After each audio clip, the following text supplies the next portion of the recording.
one suggestion for a meeting I had. Talk about spin and shift.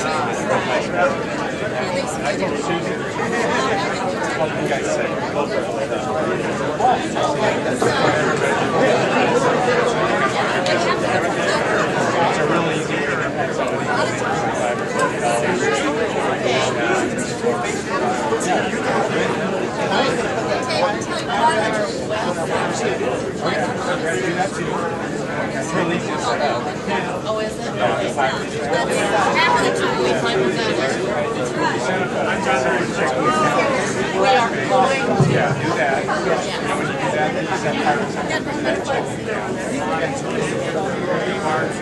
She said,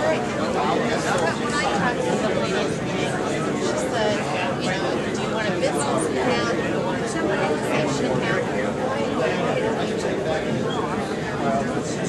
And just have a tax idea. I'm not sure how that does. Okay. Separate checking account. Might be able to. Might be.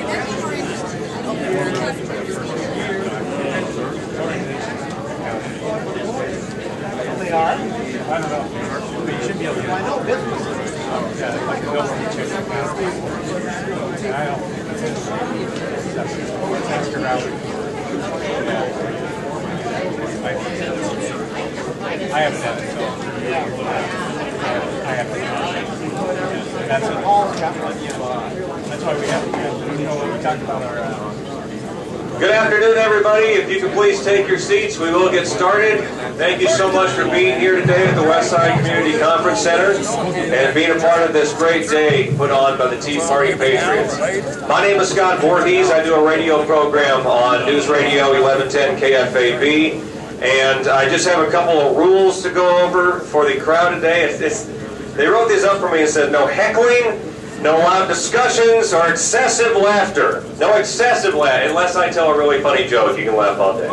That's very nice. But said no flash cameras during the debate. We don't want Deb Fischer to get, the light in her eyes and fall over backwards on the podium. That'd be terrible. So no flash photography here. Plus, Pat Flynn's got a modeling contract, and that's just going to come up against his stuff with Calvin Klein. So, as you see, we have 3 candidates here today, and a round of applause for our candidates for joining us here for this event.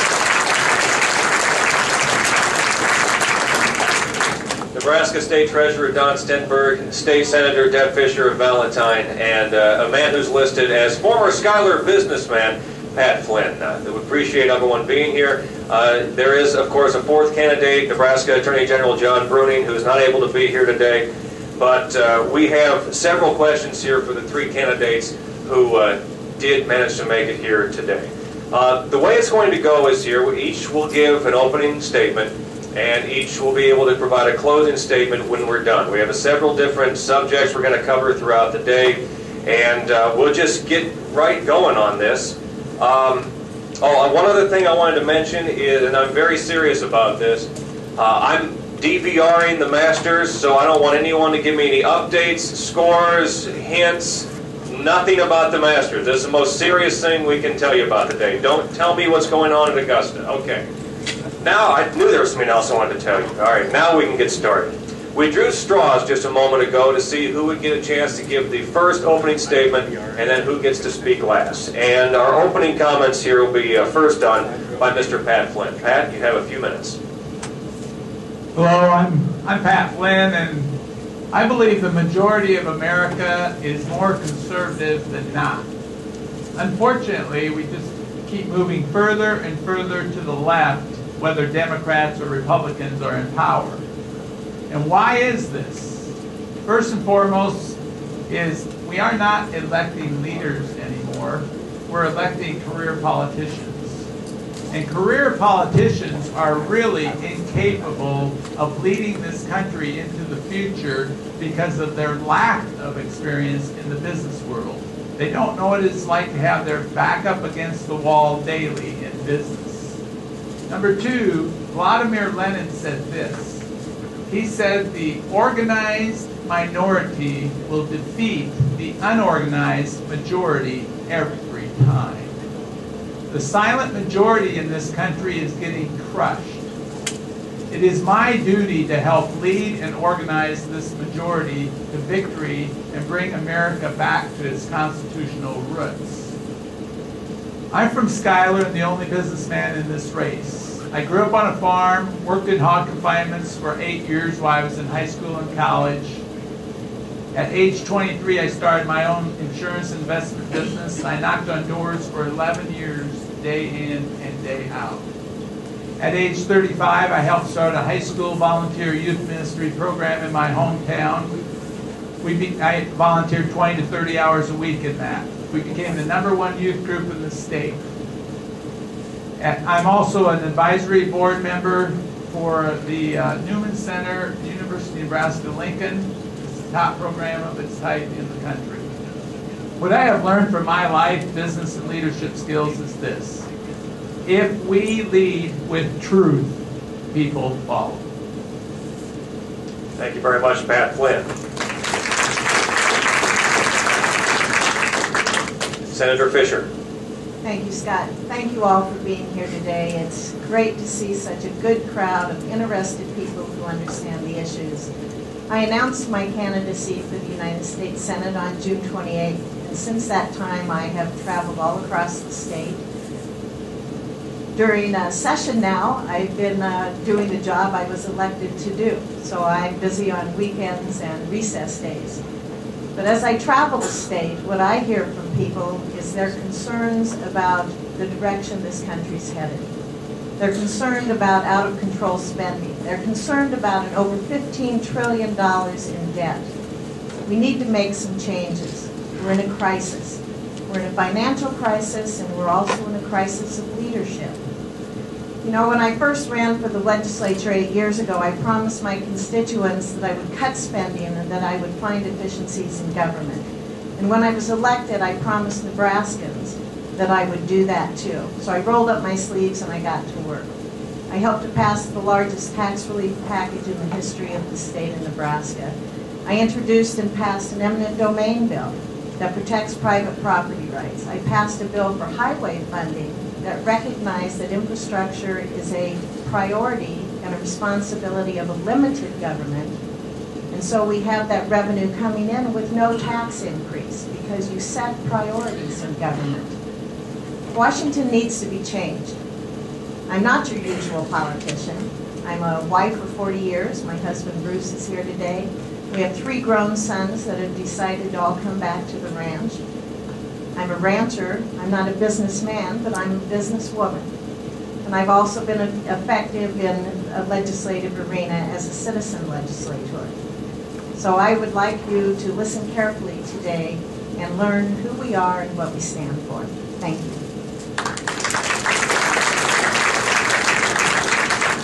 Mr. Treasurer. Thank you for coming out today. I want to begin by introducing my wife, Sue, here. And Sue and I have been married 40 years. We have 4 adult children and 8 grandchildren, 4 of whom we're going to go visit later this afternoon. I'm running for the United States Senate because our country is going in the wrong direction. And in order to go in the right direction, we need to send a proven conservative leader to Washington to represent us. Now, how can you tell which candidate is the genuine conservative when all of the candidates are saying pretty much the same things about most of the issues? And I believe the way that you need to do that is to look at the records of the candidates during their public career. Now, most people don't have a lot of time to do all that research, but there are organizations that do have the time and that have done that. One of those is the Senate Conservative Fund, led by Senator Jim DeMint. Another is Freedom Works, a nationwide Tea Party organization. And a third is the Club for Growth. And these organizations are all committed to smaller government, lower taxes, less federal regulation. And that's the kind of people they want to help elect to the United States Senate. They have all examined the records of all of the candidates, what we've accomplished throughout our lifetimes, and they have all endorsed Jon Stenberg for the United States Senate as the one they have the most confidence in of doing the same thing in Washington he says he'll do here in Nebraska. So I would invite you, if you are looking for the genuine lifelong conservative, send to Washington to join U.S. Senator Jon Burning, U.S. Senator Mike Lee, who has also endorsed Freedom Works and Love for Growth. And I would ask for your support for Don Stenberg for the United States Senate.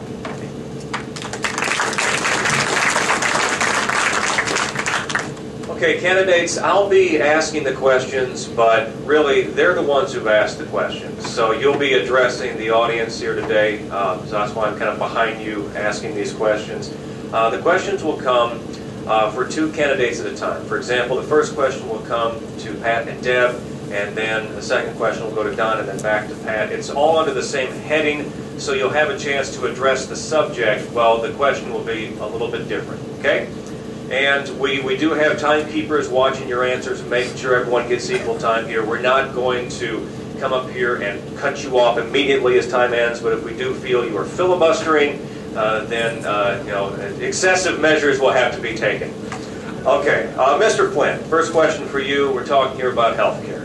Will you unconditionally take action or support actions to eliminate the Affordable Health Care Act, aka Obamacare? And if so, what actions would you take?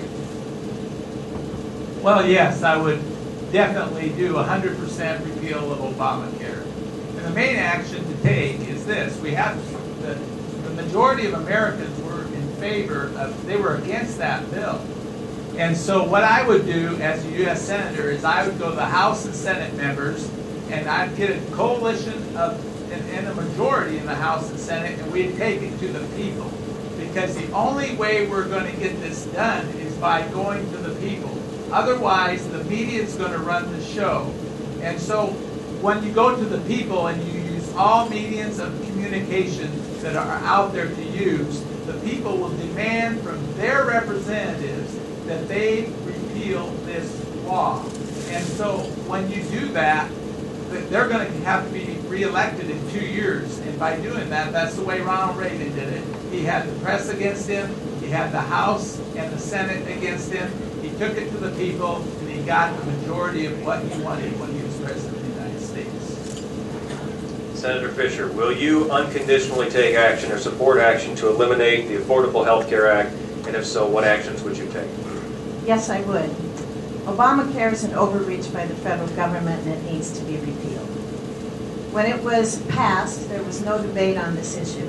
It's a major policy issue, and we had no discussion by the members of Congress on it. There's a lot that we can look at when looking at affordable health care in this country. We need to look at tort reform. We need to look at carrying insurance across state lines. We need to look at healthcare associations being able to form more easily. As I travel the state, people in this state have good ideas. I visited with insurance agents. I visited with healthcare providers. I visited with hospital administrators. And yes, I visited with people who can't get insurance. You know, the government could look at providing a high-risk healthcare pool for those that are unable to afford insurance. But the federal government has no business telling each and every one of us that we are mandated to buy healthcare.